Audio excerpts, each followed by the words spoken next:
Hello दोस्तों, मेरा नाम है राजेश और एक बार फिर से आप लोगों का हमारे channel science Gurukul study point में बहुत बहुत स्वागत है।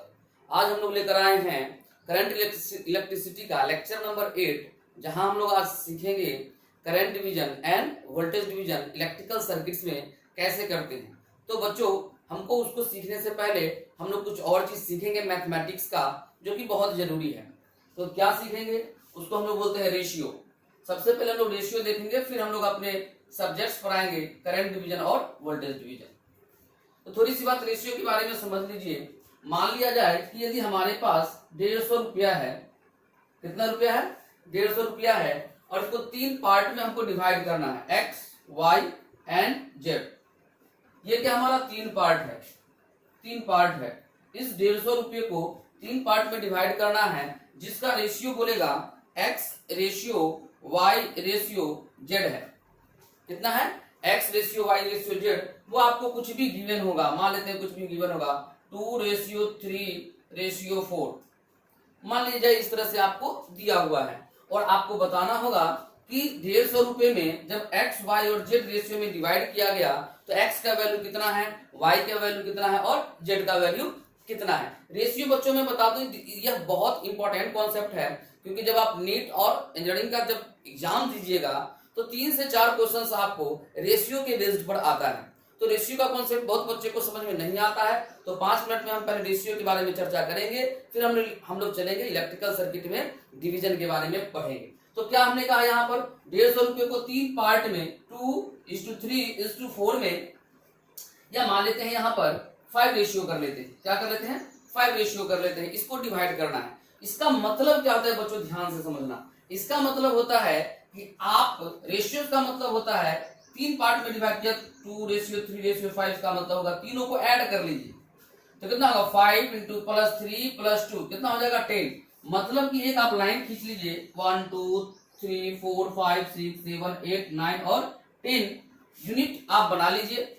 10 डिवीजन कर दीजिए, और x को 10 डिवीजन में हमने इसको जितना भी रेशियो था उसको क्या किया, ऐड किया, उसका एक लाइन खींचा। 10 डिवीजन टोटल है, उसमें से 2 डिवीजन x को मिलेगा, 3 डिवीजन y को मिलेगा, और जो 5 डिवीजन है वो आपको किसको मिलेगा, z को मिलेगा। क्या ये बात आपको बच्चों समझ में आया। इस तरह के चीज आपको आएंगे जब हम लोग आगे चर्चा करेंगे आज के क्लास में। तो वैल्यूज कैसे हम लोग निकालते हैं x का और y का और z का, वो हम लोगों को देख लेना है। तो हम लोग बोलेंगे x का वैल्यू कितना होगा, यहाँ देखेंगे हम लोग x का वैल्यू यदि हमको निकालना होगा, इसके कहने का मतलब है कि टोटल पार्ट कितना है, 2 + 3, ये कितना है x, ये 2 है, ये 2 है, ये 3 है, और ये कितना है 5 है। तो हम लोग बोलेंगे कि x को कितना मिल रहा है, इस बात को समझना है, x को कितना मिल रहा है। तो बोलेंगे कि टोटल पार्ट 10 है, टोटल पार्ट कितना है 10, तो 2 पार्ट, 10 में से 2 पार्ट मिल रहा है x को। अगर 10 है तो 10 में से 3 पार्ट मिल रहा है y को, और अगर टोटल 10 है तो 10 में से 5 पार्ट मिल रहा है किसको, z को। कहने का ये मतलब है। अब हम सिखाते हैं हमारे पास टोटल कितना है, वो तो 10 में है, जो डिवीजन हमने किया है रेशियो वो 10 में है, लेकिन टोटल कितना है हमारे पास रुपया 150। तो अगर हमको ये पता करना हो कि पहले पार्ट को कितना मिला, दूसरे पार्ट में कितना गया, तीसरे पार्ट में कितना गया, तो x बराबर बोलेंगे कि हम लोगों का x को कितना मिला, 2 पार्ट मिला, कितना में 10 में, तो बोलेंगे 2/10 इंटू कितना का डिवीजन करना है, 150 का। तो यहां हम लोग लिखेंगे 150, ठीक है। ये हम लोग का कितना हो जाएगा 30, मतलब x को कितना रुपया मिलेगा, 30 रुपया मिलेगा। बच्चों ये कुछ नहीं है, ये यूनिटरी मेथड है, एक एक नियम जिसको हम लोग बोलते हैं। कहने का मतलब ऐसे बनाते हैं, क्या बोलेंगे हम लोग कि 2 पार्ट 10 पार्ट मिला, 2 पार्ट मिला, ऐसे हम लोग बोलेंगे इस तरह से 10 पार्ट टोटल है, तो 10 पार्ट में कितना मिला, 2 पार्ट मिला, किसको, x को। अगर 1 पार्ट होता तो कितना मिलता, 2/10 मिलता। टोटल कितना पार्ट है, 150 पार्ट है, 150 का हमने टोटल माना, तो बोलेंगे 150 में कितना मिलेगा, तो बोलेंगे 2/10 इंटू 150। यहीं से ये फॉर्मूला आया है। बच्चों ये बात आपको समझ लेना है, क्योंकि आज का जो आगे क्लास आने जा रहा है current division end voltage division, उसको हम लोग इसी रेशियो के बेसिस पर समझने जा रहे हैं। तो आपको समझ में आ गया होगा। अगर हम लोग बात करें कि बताओ y को कितना मिला, मिटा रहे हैं y को कितना मिला, तो सिंपली बोलेंगे रेशियो 2:3:5 है, तो बोलेंगे y का पार्ट कितना है, तो बोलेंगे 3, कितने में 3 पार्ट मिल रहा है, तो 5 3 8 2 10, 10 पार्ट में 3 पार्ट मिल रहा है। टोटल कितना है, इसको ऐसे भी समझ सकते हैं, यदि 150 रुपया है, क्या समझ सकते हैं, 150 रुपया है, तो टोटल 10 रुपया में हमने डिवाइड किया, 3 रुपया मिल रहा है 10 रुपया में, 10 रुपया में कितना मिल रहा है, 3 रुपया, टोटल कितना है 150 रुपया, तो कितना मिलेगा 150 से इसको इंटू कर देंगे, तो ये हम लोग का कितना हो जाएगा 45। मतलब दूसरे पार्ट को कितना मिला, बोलेंगे 45, पहले को कितना मिला 30, तीसरे को निकालना होगा तो क्या करेंगे, जेड का पार्ट निकालना होगा कि जेड को कितना मिल रहा है, तो बोलेंगे इसका पार्ट कितना है 5, 10 में कितना पार्ट है 5, मतलब 10 रुपए में इसको कितना मिल रहा है 5 रुपया, तो बोलेंगे 5 मिल रहा है किसमें 10 में, तो टोटल कितने में निकालना है 150 रुपए का डिस्ट्रीब्यूशन करना है 3 पार्ट में, तो इनको हम लोग क्या कर देंगे 150, ये कितना हो जाएगा हम लोग का, ये हो जाएगा 75। अब तो हम लोगों ने देखा कि 150 रुपए को 3 पार्ट में डिवाइड करना था, एक्स और तीनों पार्ट का जो रेशियो, ये किसका रेशियो दिया हुआ है, पार्ट का रेशियो, एक्स वाई जेड में डिवाइड करना था, और एक्स वाई जेड जो पार्ट है उसका रेशियो दिया हुआ है किस रेशियो में 2:3:5 में, तो हमारा यहाँ पर काम था कि एक्स कितना होगा, वाई कितना होगा और जेड कितना होगा उसको कैलकुलेट करना। तो क्या आपको यह बात बच्चों समझ में आया? सिंपल रेशियो कहने का मतलब यही होता है कि अगर रेशियो पता है, इस पहले वाले को कितना पार्ट मिलेगा, तो इसका part by total part into division कितने का करना है, टोटल हमारे पास कितना है अमाउंट हो या वो क्वांटिटी कुछ भी हो सकती है, तो हम लोग बना लेंगे। इसमें एक बात और समझ लेंगे बच्चों, कभी कभी ये रेशियो समझ लेंगे, यहीं पर फिर आगे हम लोग चलेंगे तो हम लोग पूरा का पूरा फिजिक्स की बात करेंगे। कभी कभी ये रेशियो आपको फ्रैक्शन में मिलेगा, मान लेते हैं ये आपको दिया होगा x ratio y ratio z equal to 1/2 ratio 1/3 ratio 1/4, इस तरह से गिवन होगा, तो घबराना नहीं है बच्चों, इसको हम लोग क्या करेंगे सिंपलेस्ट रेशियो में ले आएंगे, ऐसा रेशियो में जिसके साथ काम करना आसानी होता है। तो इसके लिए हम लोग क्या करेंगे, इस तीनों का क्या कर लेंगे एलसीएम ले लेंगे, क्या करेंगे एलसीएम ले लेंगे, 2 3 और 4, इसका अगर एलसीएम लेंगे तो कितना हो जाएगा हम लोगों का 12, अगर 12 होगा और 12 से इसमें भी और इसमें भी मल्टीप्लाई कर देंगे। देखो बच्चों रेशियो जो होता है उसमें आप किसी भी एक पॉजिटिव नंबर से डिवाइड कर सकते हैं या मल्टीप्लाई कर सकते हैं, सब में करना होगा, इस ऐसा करने से रेशियो पर कोई फर्क नहीं पड़ता। इसमें भी 12 से मल्टीप्लाई करोगे तो कितना हो जाएगा ये 6, इसमें भी 12 से मल्टीप्लाई करेंगे तो कितना हो जाएगा 4, इसमें भी 12 से मल्टीप्लाई करेंगे तो कितना हो जाएगा 3। कहने का मतलब ये जो रेशियो है 1/2 रेशियो 1/3 रेशियो 1/4 वो इक्वल होगा किसके 6 रेशियो 4 रेशियो 3, इस रेशियो में यदि हम ले आते हैं तो इस रेशियो के साथ काम करना आसान हो जाता है। समझ में आया बच्चों? ठीक है, तो हम लोग आते हैं करंट डिवीजन और वोल्टेज डिवीजन जब हम लोग का सीरीज में या पैरेलल में रहता है तो कैसे हम लोग इलेक्ट्रिकल सर्किट में करते हैं। तो सबसे पहले हम लोग क्या देखेंगे वोल्टेज डिवीजन, क्या देखेंगे वोल्टेज डिवीजन। उससे पहले कुछ बात और हम लोग आर इक्विवेलेंट का भी कर लेंगे, जो हमने पिछले क्लास में चर्चा नहीं किया था, हमने डायरेक्ट फॉर्मूला आपको बताया था। तो यहाँ से हम लोग सीरीज कॉम्बिनेशन और पैरेलल कॉम्बिनेशन का आर इक्विवेलेंट भी निकाल लेंगे। आइए सबसे पहले हम लोग क्या स्टार्ट करेंगे वोल्टेज डिवीजन। वोल्टेज डिवीजन, तो वोल्टेज डिवीजन जानने से पहले हम लोग क्या करेंगे, ध्यान से देखो।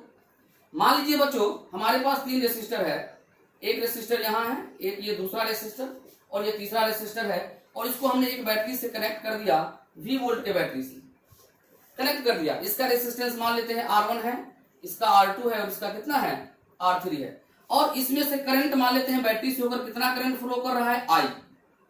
ठीक है, रेसिस्टर में पोलैरिटी कैसे देते हैं, करंट डायरेक्शन में ये प्लस होगा, ये माइनस, ये प्लस, ये माइनस, ये प्लस और ये माइनस। इसके अक्रॉस वोल्टेज मान लीजिए V1 है, इसके अक्रॉस मान लीजिए V2 है, इसके अक्रॉस मान लीजिए क्या है V3 वोल्टेज है। ठीक है, तो अब हम लोग इसमें क्या कर सकते हैं, जो पिछले क्लास से हम लोग सीखते आ रहे हैं, हम चाहें तो इसको हम लोग लिख सकते हैं यहाँ पर, अगर पोटेंशियल किसी भी सर्किट में एक पॉइंट पर पोटेंशियल हमने सिखाया था, आप कितना एज्यूम कर सकते हैं 0।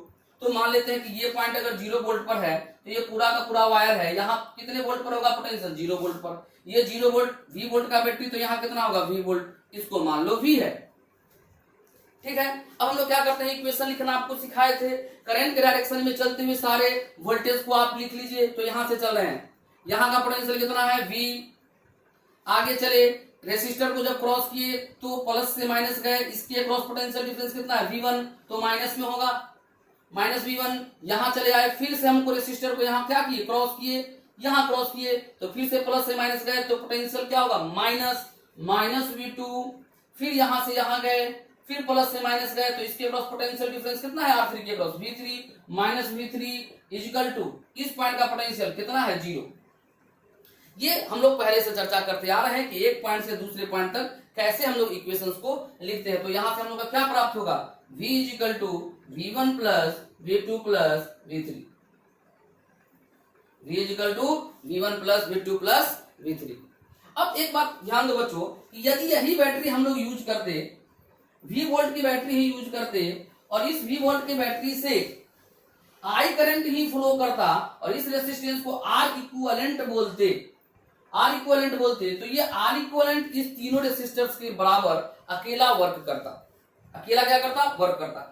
थोड़ा सा एक कहानी थोड़ा सा सुन लो, बाद में हम लोग चर्चा करेंगे, क्योंकि अगले क्लास में बैटरी के बारे में ही चर्चा करेंगे। एक्चुअली क्या होता है, ये जो रेसिस्टर्स है जो हम लोग दिखा रहे हैं सिंबल से, ये हमारे घरों के लोड होते हैं। पंखा हो सकता है, बल्ब हो सकता है, प्रेस हो सकता है, कुछ भी हो सकता है, फ्रिज, कूलर, एसी, कुछ भी हो सकता है। ये क्या करता है, जो रेसिस्टर है वो एनर्जी को खाने का काम करता है, एनर्जी को खपत करता है। और ये जो बैटरी है, बैटरी ये सोर्स ऑफ एनर्जी है।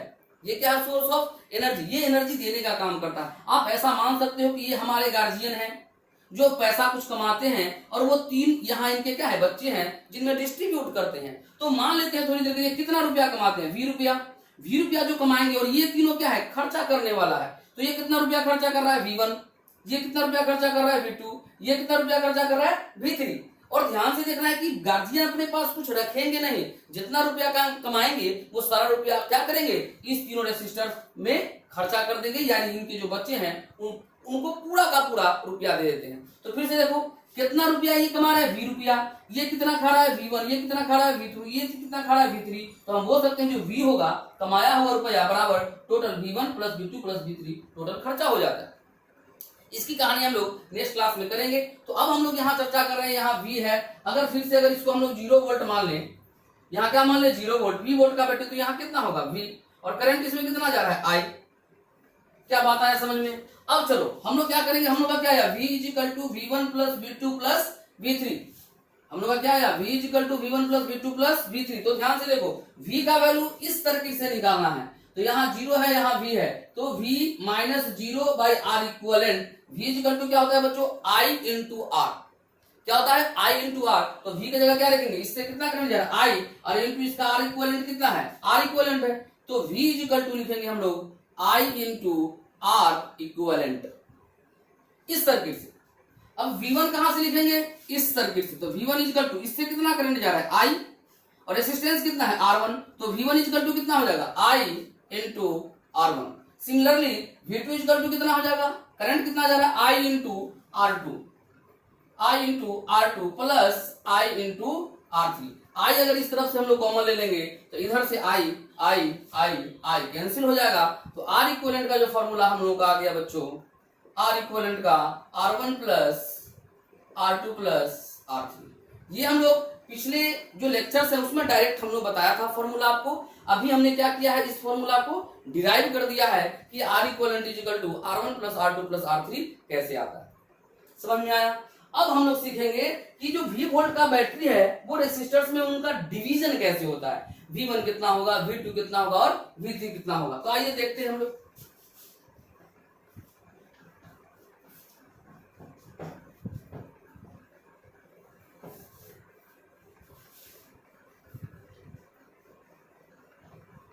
आइए मान लेते हैं बच्चों, अगर हमारे पास एक 3 रेसिस्टर की चर्चा करते हैं, 3 रेसिस्टर्स है और एक बैटरी है, मान लेते हैं 18 वोल्ट का।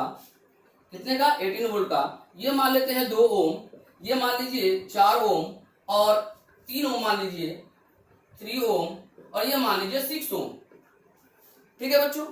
और इस बैटरी से कुछ करंट आ रहा होगा। हम लोग को यहाँ ये फाइंड आउट करना है कि इस रेसिस्टर के क्रॉस जो पोटेंशियल डिफरेंस V1 है, इसके क्रॉस जो पोटेंशियल डिफरेंस V2 है, और इसके क्रॉस जो पोटेंशियल डिफरेंस क्या है V3 है, वो कितना होगा।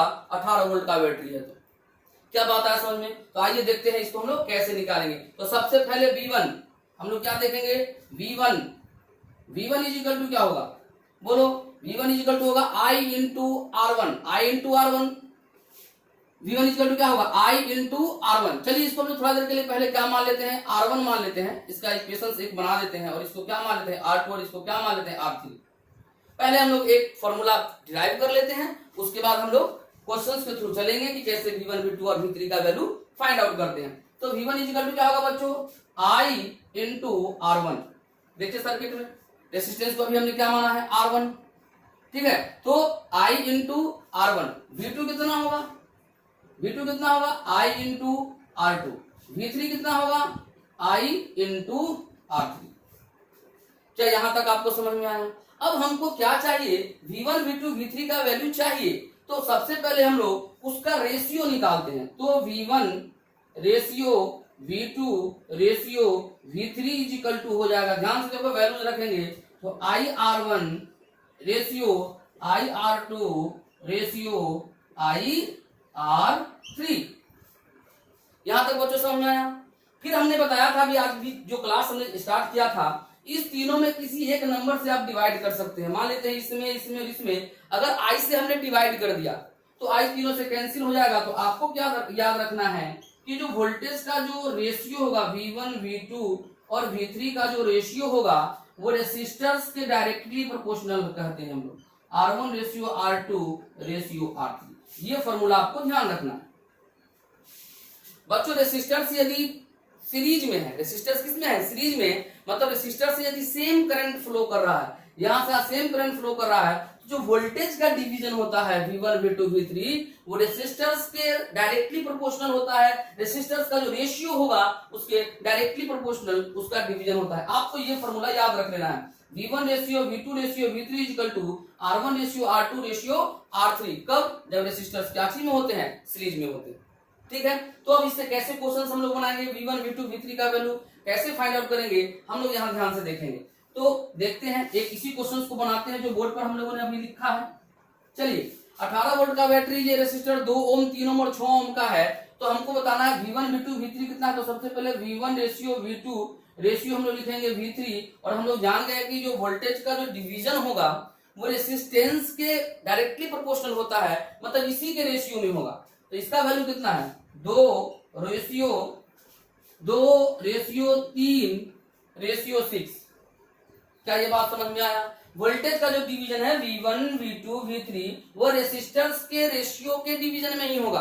तो अब यहां से डायरेक्ट आप सोचो कि अभी हमने जो क्लास सिखाया आपको रेशियो कैसे निकालते हैं, X Y Z 3 क्वांटिटी अगर गिवन होगा उनका रेशियो निकालना होगा, तो हम लोग क्या करेंगे, मान लेते हैं V1 इज इक्वल टू क्या होगा, इसका पार्ट कितना है, 2 पार्ट, कितने में, टोटल कितना, तो 6 प्लस 3 प्लस कितना हो जाएगा 2, कितना हो जाएगा 11 इनटू आपका बैटरी का वोल्टेज कितना है 18, कितना है 18, तो इसका कितना वोल्ट होगा 36/11 वोल्ट, 36/11 वोल्ट। क्या क्लियर हो गया? अब सिमिलरली आपको V2 निकालना है, क्या निकालना है V2, यहां देखिए, तो बोलेंगे V2 का पार्ट कितना है, तो बोलेंगे 3 कितने में, टोटल कितना है, फिर से 11 इनटू कितने का डिवीजन करना है 18 का, तो ये हमारा आंसर हो जाएगा 54/11 वोल्ट। सिमिलरली हम लोग किसका वैल्यू निकाल सकते हैं, V3 का, किसका वैल्यू निकाल सकते हैं, V3 का, क्या होगा, इसका पार्ट 6/11 इनटू कितना 18। तो इस तरह से V1 V2 और V3 अगर रेसिस्टर सीरीज में है तो हम लोग वोल्टेज को निकाल सकते हैं। क्या बच्चों समझ में आया? चलिए क्वेश्चन और करेंगे, एक क्वेश्चन और कर लेते हैं।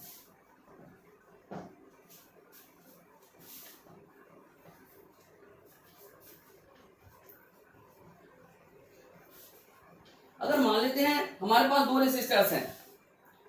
रेसिस्टर्स हैं, ये मान लेते हैं 18 वोल्ट का बैटरी है और ये हम लोग का 2 ओम है, 3 ओम मान लो, और ये मान लो 6 ओम, ठीक है। अब हमसे पूछा गया कि बताओ इस रेसिस्टर के क्रॉस कितना पोटेंशियल डिफरेंस है और इस रेसिस्टर के क्रॉस कितना पोटेंशियल डिफरेंस है। दोनों रेसिस्टर्स क्या चीज में है, सीरीज में है। जब रेसिस्टर सीरीज में होगा तो करंट सेम होता है, क्या होता है, करंट सेम, तो जो वोल्टेज का डिवीजन होगा वो डायरेक्टली प्रोपोर्शनल टू आर होता है। जैसे हम लोग क्या जानते हैं, V इज इक्वल टू, यहां देख लो बच्चों, V is equal to I into R. अगर आपका I सेम हो, I सेम किस में रहता है, जब रेसिस्टर्स क्या चीज में होते हैं, सीरीज में होते हैं। अगर आई आपका सेम है किसी सर्किट के लिए, तो जो वोल्टेज का बंटवारा होगा वो डायरेक्टली प्रोपोर्शनल टू रेसिस्टेंस होगा। यही बात हम समझाने का प्रयास करेंगे। वोल्टेज का जो बंटवारा होगा वो डायरेक्टली प्रोपोर्शनल टू रेसिस्टेंस होगा। यहां एक बात और समझ लो, यानी कि जिसका रेसिस्टेंस का वैल्यू ज्यादा होगा उसमें वोल्टेज का जो पोटेंशियल डिफरेंस होगा वो ज्यादा होगा।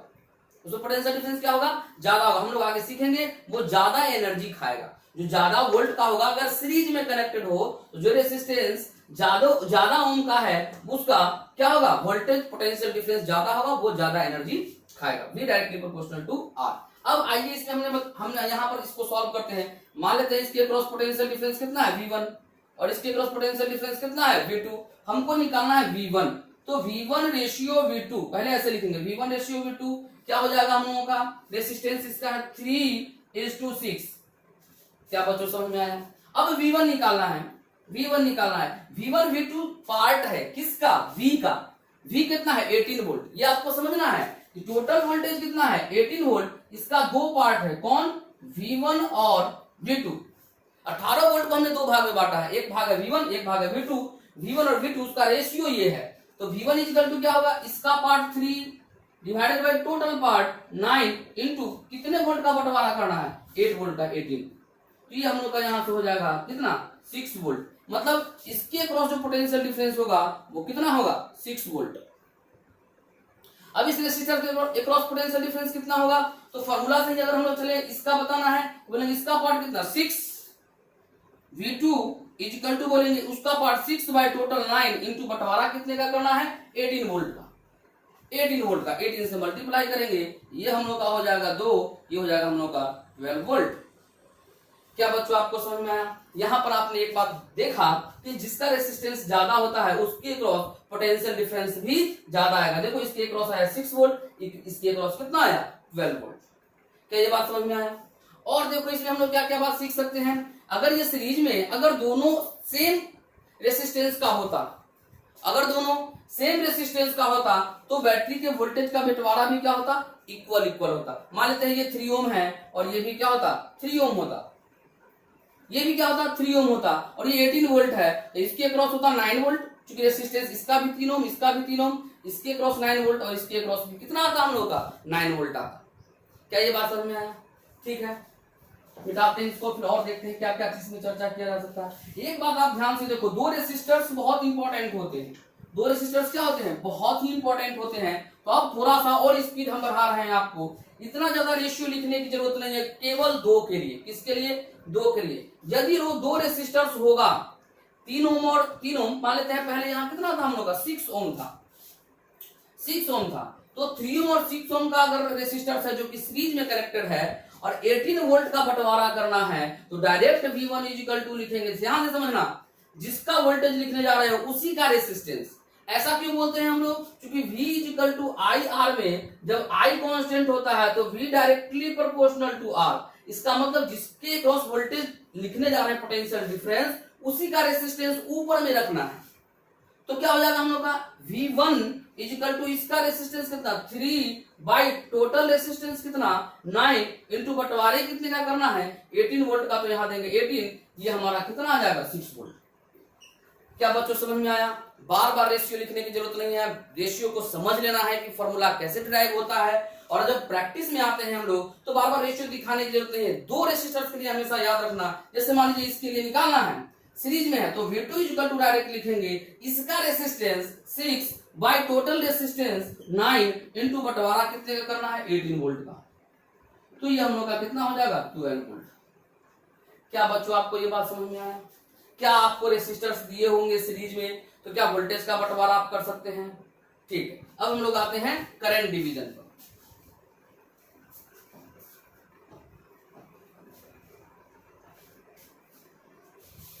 करंट डिवीजन पर हम लोग आते हैं। तो सबसे पहले हम लोग पैरेलल के लिए R इक्विवेलेंट सीख लेंगे। मान लेते हैं यहां ध्यान देंगे, ये 3 रेसिस्टर्स पैरेलल में हैं और यहां कोई बैटरी है। ये बैटरी है आपको V वोल्ट का, कितने का? V वोल्ट का। और ये मान लेते हैं R1 है, ये R2 है, ये R3 है। तो बच्चों हमने समझाया था कि सर्किट में एक बार कहीं भी आप कुछ भी पोटेंशियल को मान सकते हैं। V वोल्ट का बैटरी है, मान लेते हैं यहाँ 0 वोल्ट है, तो ये सबका सब क्या होगा 0 वोल्ट, और ये यदि V वोल्ट है, चूंकि 0 है तो ये V होगा, तो ये सारा का सारा क्या होगा V वोल्ट होगा। ठीक है, और क्या मानना है, मान लेते हैं इसमें करंट जा रहा है कितना I1, इसमें कितना करंट कितना जा रहा है I2, और इसमें कितना करंट जा रहा है I3, और बैटरी से होकर जो करंट है वो मान लेते हैं कितना आ रहा है आपको I, क्या होगा बच्चों I। तो हम लोग इस जंक्शन पर जब हम लोग केसीएल जब लगाएंगे, किरचॉफ जंक्शन लॉ, तो हम लोग क्या लिख सकते हैं, I is equal to I1 plus I2 plus I3, क्या लिख सकते हैं, I is equal to I1 plus I2 plus I3। अब ध्यान से देखिए, इस I को लिखने के लिए हम लोग क्या करते हैं, इस तीनों रेसिस्टर्स को हटाकर इस पॉइंट और इस पॉइंट के बीच में एक अकेला रेसिस्टर्स को हम लोग बनाते हैं, जिसको हम लोग R इक्विवेलेंट बोलेंगे। छोटा सर्किट हम यहाँ पर बना देते हैं, आपको ध्यान से देखिए, वही बैटरी होगा, बैटरी वही होगा, और करंट भी कितना आएगा, उतना ही करंट आएगा I, और यहाँ एक रेसिस्टर्स है, इसको हम लोग बोलेंगे R इक्विवेलेंट। करंट कितना आ रहा है I, जो इस तीनों रेसिस्टर्स को इस पॉइंट और इस पॉइंट के बीच हटाकर एक रेसिस्टर की तरह काम करेगा। तो हम लोग इस R इक्विवेलेंट का वैल्यू निकालने का प्रयास करेंगे। तो I इज इक्वल टू क्या हो जाएगा बच्चों, I अगर निकालना तो हमने समझाया था, किसी भी ब्रांच में ये हम लोग का V वोल्ट का बैटरी है, तो यहाँ होगा 0 वोल्ट अगर मान लेते हैं, तो यहाँ कितना होगा V वोल्ट।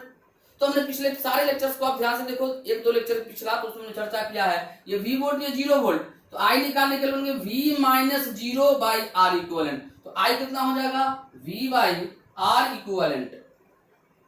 सिमिलरली I1, अब I1 कहां से निकालना है, इस तरह से, इधर से, इस वाले सर्किट से, इधर देखो I1 V माइनस 0, पिछला क्लास ध्यान देगा, V यहाँ का पोटेंशियल माइनस 0 बाई R1, ये हो जाएगा V बाई R1। सिमिलरली यहाँ पर I2 कितना हो जाएगा, V minus 0 by R2 plus V by R2 plus I3 कितना हो जाएगा हम लोग को बच्चों, V बाई R3। सब में से लेफ्ट साइड और राइट साइड से अगर V कॉमन ले ले, तो हम लोग का जो इक्वेशन बनेगा 1 by R equivalent is equal to 1 by R1 plus 1 by R2 plus 1 by R3। अगर बच्चों ध्यान से देखो, ये 3 रेसिस्टर्स की जगह और n नंबर ऑफ रेसिस्टर्स होते तो यही फॉर्मूला हम लोग का क्या रहता, plus 1 by plus dot dot dot करते प्लस 1 बाई क्या बोलते Rn। क्या बच्चों ये समझ में आया फॉर्मूला आपको? क्योंकि पिछले क्लास में हमने फॉर्मूला प्रूफ नहीं किया था पैरेलल के लिए और सीरीज के लिए, तो हमने यहाँ पर आपको फॉर्मूला प्रूफ कर दिया। अब हम लोग देखेंगे सर्किट में करंट का डिवीजन कैसे होता है। तो डायग्राम को रहने देंगे और करंट का डिवीजन हम लोग सीखेंगे, करंट डिवीजन कैसे होता है। तो पहले हम लोग फॉर्मूला निकालेंगे। पहले क्या करेंगे बच्चों, फॉर्मूला निकालते हैं, फिर उसके बाद हम लोग कुछ प्रॉब्लम्स देखेंगे। तो मान लेते हैं इसी सर्किट को, मान लो इस सर्किट में 20 वोल्ट का बैटरी है और करंट कितना इससे फ्लो कर रहा है I, और यहाँ पर जाके 3 करंट में डिवाइड हो रहा है I1, I2 और I3। तो ध्यान से देखो, यहाँ पर हम लोग क्या बोल सकते हैं, आप बोलो I1 निकालना है, तो I1 होगा कितना, तो I1 कितना होगा, ये 0 वोल्ट ये V volt, V by R1, I1 कितना होगा V by R1। Similarly I2 कितना होगा, अभी हमने निकाला है V बाई R2, और I3 कितना होगा V बाई R3। क्या यहाँ तक बच्चों समझ में आया? अब हमको क्या करना है, I1, I2, I3 निकालना है। तो सबसे पहले हम I1, I2 और I3 का रेशियो निकालते हैं। तो जरा ध्यान से देखो, रेशियो अगर हम निकालेंगे I1 ratio I2 ratio I3, तो क्या हो जाएगा हम लोग का V by R1 ratio V by R2 ratio V by R3। ध्यान से समझिए। अब हमने क्या समझाया कि रेशियो में किसी एक पॉजिटिव नंबर से डिवाइड कर सकते हैं या मल्टीप्लाई कर सकते हैं। तो हमने क्या किया, इस तीनों रेशियो में V से डिवाइड कर दिया। किससे डिवाइड कर दिया, V से डिवाइड कर दिया। तो क्या आया, V से डिवाइड करते हैं, यहां ध्यान देंगे, I1 जो फॉर्मूला बन रहा है, I1 ratio I2 ratio I3 जो हम लोग का होगा वो होगा 1 by R1 ratio 1 by R2 ratio 1 by R3। और ये आपको क्या करना है बच्चों, नोट कर लेना है। ये ध्यान रखना है आपको कि जो करंट का डिवीजन होगा वो रेसिस्टेंस के इनवर्सली प्रोपोर्शनल होता है। रेसिस्टेंस के इनवर्सली प्रोपोर्शनल होता है, क्योंकि रेसिस्टर्स क्या हैं, पैरेलल हैं। एक फॉर्मूला को याद रखो, वहीं से आपको समझ में आ जाता है हर चीज। V इज इक्वल टू, हम लोग क्या बोलते हैं, I into R। V is equal to I into R। लेकिन जब तीनों रेसिस्टर्स पैरेलल हो तो कांस्टेंट क्या होता है तीनों रेसिस्टर्स के लिए, बोलेंगे V कांस्टेंट होता है। तो यहां से ध्यान से देखो बच्चों, आई बराबर हम लोग लिख सकते हैं I is equal to V by R. अगर वी कांस्टेंट है तो हम लोग बोलेंगे I proportional to 1 by R, I proportional to 1 by R, या हम लोग बोलेंगे I inversely proportional to R. क्या बोलेंगे बच्चों? I inversely proportional to R. Inversely proportional का मतलब होगा कि जिसका रेसिस्टेंस ज्यादा होगा, जिस रेसिस्टेंस का, उसमें करंट कम जाएगा, और जहां पर रेसिस्टेंस आपको बहुत कम होगा उसमें रेसिस्टेंस उतना ही ज्यादा जाएगा। क्या ये बात आपको समझ में आ रहा है? तो चलिए इसको यूज करते हुए एक क्वेश्चन हम लोग बनाएंगे और देखेंगे कि कैसे सॉल्व करते हैं इसको।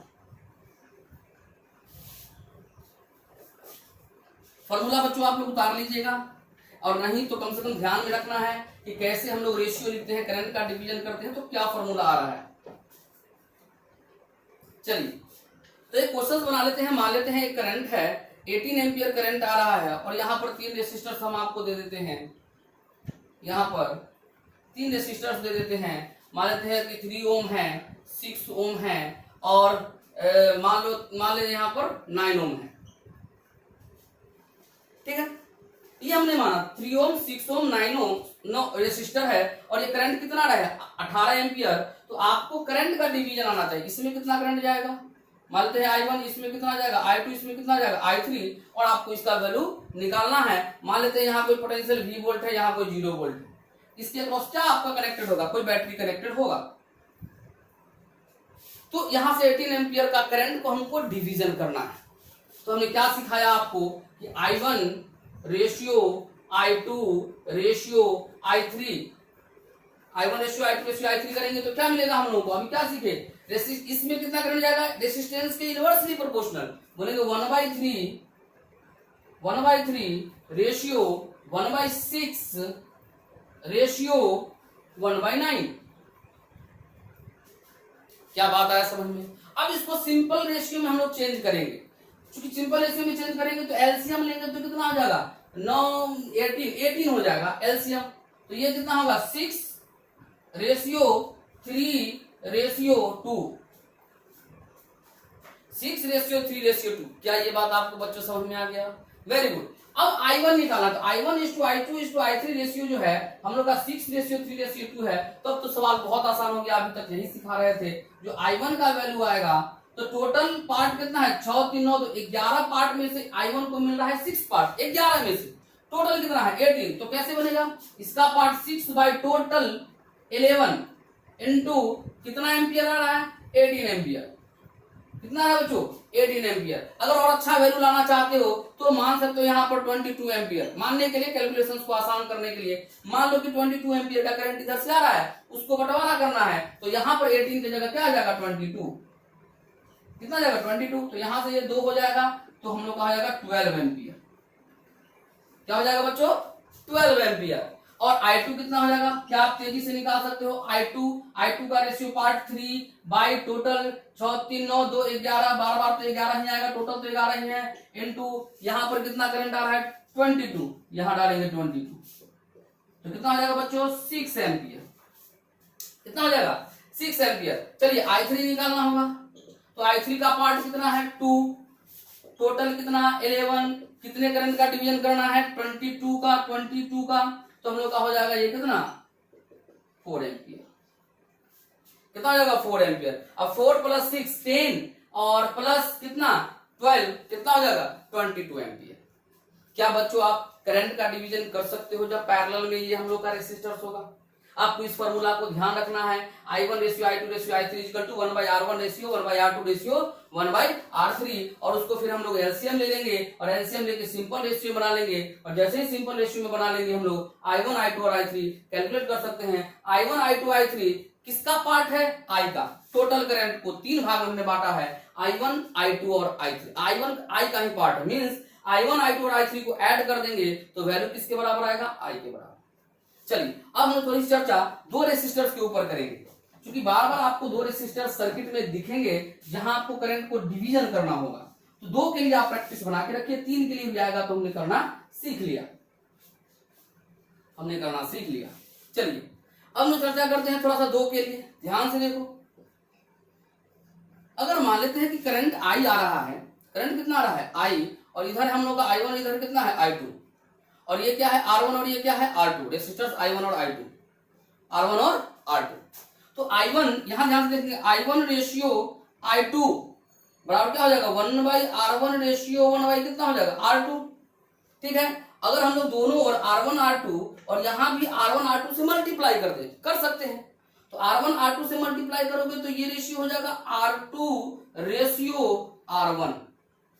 क्या ये बात समझ में आया? जब हमने ऊपर किससे मल्टीप्लाई किया है R1 इंटू R2 से, तो पहले वाले में R1 कट जाएगा और दूसरे वाले में R2 कट जाएगा, तो R2 इंटू R1। अब देखो I1 इंटू I2 जो रेशियो है वो R2 इंटू R1 के बराबर है, मतलब I1 इक्वल टू कितना होगा, ध्यान समझिए, I1 इक्वल टू इसका part R2 divided by total R1 plus R2 into कितने करंट का बंटवारा करना है I का, तो ये हमारा फॉर्मूला होगा I1।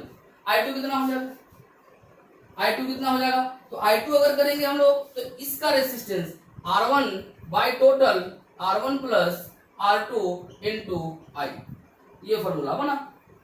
आपको ये दोनों फॉर्मूला किसके लिए है, दो रेसिस्टर्स के लिए जो कि बार बार आएंगे। तो यहाँ एक खास बात ध्यान देना है, जो याद करना है आपको कि जो करंट है इनवर्सली प्रोपोर्शनल होता है। अगर इसमें करंट निकालना हो, देखो समझो दो रेसिस्टर्स की बात कर रहे हैं कि अगर इसमें करंट निकालना हो तो बोलेंगे दूसरे का रेसिस्टर्स, मतलब R2 I1 निकालना हो, इसमें करंट निकालना हो तो दूसरा रेसिस्टर्स R2 ऊपर में जाएगा by total resistance into I। और अगर इसमें करंट निकालना हो, इसमें R2 में करंट निकालना हो तो दूसरा रेसिस्टेंस, इसमें नहीं, जिसमें करंट निकालना है उसका रेसिस्टेंस नहीं, दूसरे का रेसिस्टेंस, तो I2 इक्वल टू क्या हो जाएगा R1 by total resistance into I। बच्चों ये बहुत आपको थोड़ा सा प्रैक्टिस में आ जाओगे तो बहुत आसान चीज है, याद रखोगे तो किसी भी ब्रांच में अगर दो ब्रांच में बंटवारा हो रहा है करंट का, तो इस दोनों फॉर्मूला को हम लोग तेजी से अप्लाई कर सकते हैं। चलिए देखते हैं, क्वेश्चंस बनाते हैं, एक क्वेश्चन बना लेते हैं हम लोग। चलिए कुछ वैल्यूज ले लेते हैं।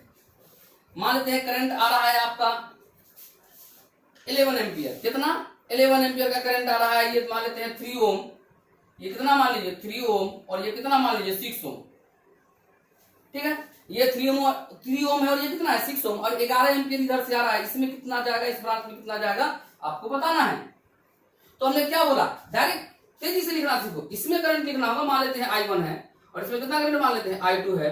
I1 इज इक्वल टू तो बोलेंगे दूसरे का रेसिस्टेंस कितना 6 बाई टोटल कितना हो जाएगा 9 इनटू और कितना करंट आ रहा है 11 एम्पियर। चलिए 11 एम्पियर की जगह और अच्छा करने के लिए हम लोग क्या मान सकते हैं, मान लो 18 एम्पियर का करंट आ रहा है, कितने का 18 एम्पियर का, तो क्या हो जाएगा हम लोग का, इसमें कितना करंट होगा, इसका resistance 6 by total resistance 9 into कितना हो जाएगा 18, तो ये कितना हो जाएगा हम लोग का 12 एम्पियर, कितना हो जाएगा 12 एम्पियर। अच्छा, और इसमें कितना जाएगा, इसमें करंट कितना जाएगा, तो बोलेंगे दूसरे वाले का रेसिस्टेंस I2 इक्वल टू निकाल रहे हैं, तो बोलेंगे दूसरे वाले का रेसिस्टेंस कितना 3 बाई टोटल रेसिस्टेंस कितना 6 प्लस 3 9 इनटू कितने करंट का बंटवारा करना है 18 का, यहां देंगे 18, तो कितना हो जाएगा 6 एम्पियर।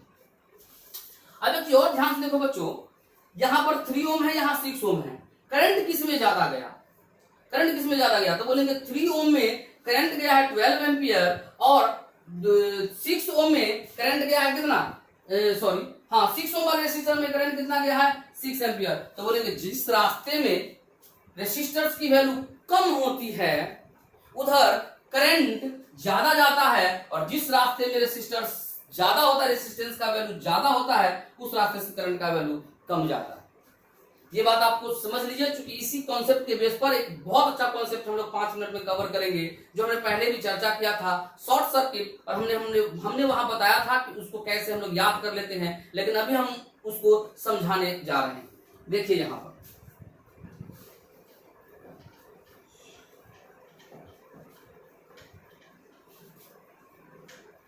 देखो, बहुत इंपॉर्टेंट कॉन्सेप्ट है, समझ लेना। मान लेते हैं यहां पर एक रेसिस्टर्स है यहां पर, ठीक है, मान लेते हैं रेसिस्टर्स कितना है R, और एक और हमने क्या किया, यहां से करंट कितना जा रहा था, मान लेते हैं I, आपने क्या किया, यहां से एक कंडक्टिंग वायर कनेक्ट किया, ध्यान से समझना, ये हमारा क्या है कंडक्टिंग वायर, कंडक्टिंग वायर, और इसका रेसिस्टेंस हम लोग कितना लेते हैं 10:0, कंडक्टिंग वायर का रेसिस्टेंस कितना लेते हैं, टेंड्स टू जीरो, मान लेते हैं R इक्वल टू जीरो है। अब हम जानना चाहते हैं कि करंट जब यहां से आया आई तो इस R में कितना गया और इस R जो जिसका वैल्यू जीरो है उसमें कितना करंट गया।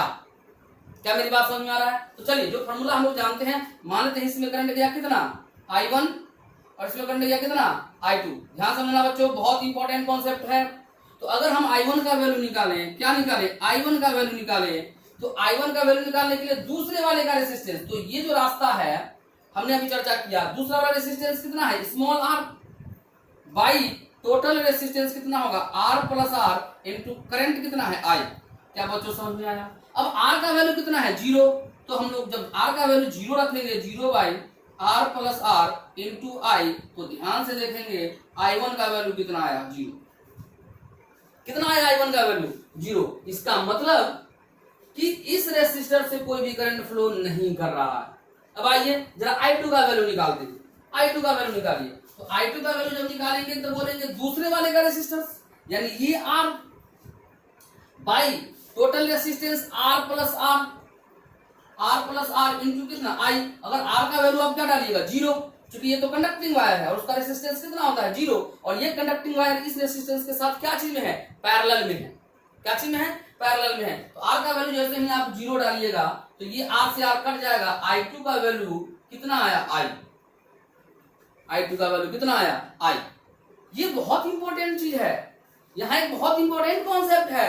यार भाई ये क्या हुआ, जब I करंट आ रहा था रेसिस्टर्स R से, I करंट आ रहा था, जैसे ही हमने R रेसिस्टर्स के क्रॉस एक रेसिस्टर्स जोड़ दिया, कंडक्टिंग वायर कनेक्ट कर दिया, तो इस रेसिस्टर से होकर कोई भी करंट नहीं आ रहा है। जो भी करंट आ रहा है इस कंडक्टिंग वायर से होकर, जिसको हम लोग शॉर्ट सर्किट बोलते हैं, उस रास्ते से होकर चला जा रहा है। करंट हमेशा किस रास्ते को प्रीफर करता है, जिस रास्ते पर रेसिस्टेंस का वैल्यू कम होता है, करंट उधर ज्यादा जाता है। तो इस रास्ते में रेसिस्टेंस कितना है, जीरो, तो सारा का सारा करंट आपका इधर से आएगा और इस रास्ते के थ्रू होते हुए I आएगा, इस रास्ते के थ्रू I होते हुए यहां चला जाएगा। इस रास्ते से कोई भी करंट फ्लो नहीं करेगा, कोई भी करंट फ्लो नहीं करेगा। इसीलिए R इक्विवेलेंट निकालते समय, क्या करते समय, R इक्विवेलेंट निकालते समय हम लोग इस रेसिस्टर्स को इस दो पॉइंट के बीच से हटा देते थे। क्या बच्चों समझ में आया मेरी बात? जब इक्विवेलेंट रेसिस्टेंस निकालते थे और शॉर्ट सर्किट किया हुआ रहता था, तो हम लोग उस दोनों पॉइंट के बीच आने वाले रेसिस्टर्स को, शॉर्ट सर्किट का कहने का मतलब इस पॉइंट का पोटेंशियल और इस पॉइंट का पोटेंशियल क्या हो जाएगा, सेम हो जाएगा। एक इंपॉर्टेंट कॉन्सेप्ट आपको चलते चलते बता देते हैं कि यदि दो पॉइंट, ध्यान से समझिएगा, बहुत इंपॉर्टेंट कॉन्सेप्ट है। अगर मान लेते हैं इस पॉइंट का पोटेंशियल V और इस पॉइंट का पोटेंशियल V हो, दोनों पॉइंट का पोटेंशियल यदि V हो, तो इस रास्ते से कोई भी करंट नहीं आएगा। इसका मतलब इस रेसिस्टर्स को आप दिखाइए या नहीं दिखाइए, उससे कोई फर्क नहीं पड़ता है। क्या बात है समझ में? फिर से समझ लो, दो पॉइंट के बीच का पोटेंशियल V और V हो, रास्ते में रेसिस्टर्स हो, तो इससे होकर कोई भी करंट फ्लो नहीं करता है। I का वैल्यू कितना होगा, जीरो। मतलब इस रेसिस्टर्स को रखो या नहीं रखो उससे कोई मतलब नहीं है। मगर दो पॉइंट के बीच पोटेंशियल V ही हो और ये कंडक्टिंग वायर हो, क्या हो, कंडक्टिंग वायर, पोटेंशियल दोनों का कितना है, V। क्या करंट फ्लो करेगा, आपको लगता है नहीं करेगा, मगर करेगा। याद रखना, ये पोटेंशियल V और ये पोटेंशियल V होने के बावजूद, हालांकि थोड़ा ना थोड़ा इसमें डिफरेंस होता है, जिसको हम लोग नेग्लिजिबल मानते हैं। पोटेंशियल डिफरेंस के बिना तो करंट का फ्लो होना पॉसिबल नहीं है, क्योंकि इसके रेसिस्टेंस को हम लोग टेंड्स टू जीरो मानते हैं, जबकि कुछ ना कुछ रेसिस्टेंस होता है जिसके कारण इस पॉइंट और इस पॉइंट में नेग्लिजिबल पोटेंशियल डिफरेंस होता है, तो इसमें करंट का फ्लो होगा। मतलब इस रास्ते को आप हटा नहीं सकते, इस रास्ते को आपको दिखाना पड़ेगा। यहाँ पर अगर सर्किट दिखाओगे, रेसिस्टर्स है और ये वायर है, तो करंट इससे होकर नहीं जा रहा, तो इस रेसिस्टर्स को हम हटा सकते हैं अगर पोटेंशियल दोनों का भी है, तो इसका भी V और इसका भी क्या है, V। इस रेसिस्टर्स को हम लोग हटा देंगे यहाँ से, मगर इस वायर को आप भूल से, गलती से भी मत हटाइएगा, क्योंकि वो पाथ कंप्लीट कर रहा है और उस रास्ते से होकर करंट फ्लो कर रहा है। क्या बच्चों समझ में आया? तो ये लास्ट कॉन्सेप्ट था। इस पर बेस्ड जो प्रॉब्लम्स हैं वो हम लोग नेक्स्ट लेक्चर में कवर करेंगे कि कैसे सीरीज और पैरेलल कॉम्बिनेशन में बहुत सारे सर्किट्स होते हैं, तो उसके डिफरेंट ब्रांचेस में करंट हम लोग करंट डिवीजन और वोल्टेज डिवीजन के अकॉर्डिंग कैसे निकाल लेते हैं, वो हम लोग सीखेंगे। तो यदि बच्चों आपको ये लेक्चर समझ में आया हो करंट डिवीजन और वोल्टेज डिवीजन का, तो आप अपने दोस्तों को भी शेयर कीजिए वीडियो को और सब्सक्राइब करने के लिए भी कहिए और लाइक भी कीजिए, जिससे कि हम लोग आगे भी आपको इसी तरह से वीडियो प्रोवाइड करते रहेंगे। Thank you.